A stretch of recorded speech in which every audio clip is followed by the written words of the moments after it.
Break के बाद आगे बढ़ेंगे। बड़ी खबर अमेरिका से है। अमेरिका जहां पर यूएस राष्ट्रपति जो बाइडेन ने अपने बेटे को माफी दे दी है। दो ऐसे मामले हैं, क्रिमिनल केसेस हैं, जिसमें बेटे हंटर बाइडेन को माफी दे दी है। जो बाइडेन ने हंटर टैक्स चोरी और बंदूक रखने के मामलों में दोषी पाए गए और अब जो बाइडेन का ये फैसला अलग अलग तरीके से चर्चा में है। हंटर की माफी पर डोनाल्ड ट्रंप की कड़ी प्रतिक्रिया सामने आई है। डोनाल्ड ट्रंप ये कह रहे हैं कि ये न्याय की नाकामी है।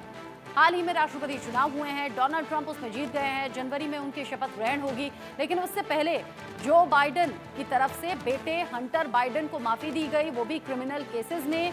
एक में बंदूक रखने का आरोप है, दूसरे में टैक्स चोरी का आरोप है और इन मामलों में दोषी बाकायदा हंटर बाइडेन यानी कि जो बाइडेन के बेटे पाए गए, लेकिन उसके बावजूद जो बाइडेन ने दोनों ही केसेस में हंटर बाइडेन को माफी दे दी है, जिससे कि अब सवालों के घेरे में आ गए हैं जो बाइडेन। और डोनाल्ड ट्रंप कह रहे हैं ये न्याय की विफलता है अगर इस तरह से फैसले लिए जाते हैं तो।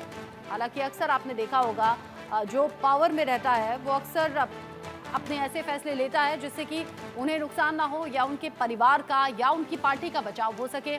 ऐसे में जो बाइडेन ने भी अपने बेटे का बचाव करते हुए माफी दे दी है। ऐसे में डोनाल्ड ट्रंप ने हैरानी जताई है और वो ये कह रहे हैं कि ये तो न्याय की विफलता हुई। हंटर टैक्स चोरी और बंदूक रखने के मामलों में दोषी पाए गए, लेकिन बावजूद इसके हंटर बाइडेन को जो बाइडेन की तरफ से माफ कर दिया गया, माफी दे दी गई। अपने ही बेटे को दो अलग अलग क्रिमिनल केसेस में जो बाइडेन ने माफी दे दी है, क्योंकि वो भी जानते हैं ये वक्त अब दिसंबर का चल रहा है और ये आखिरी ऐसा महीना है जब वो पावर में है।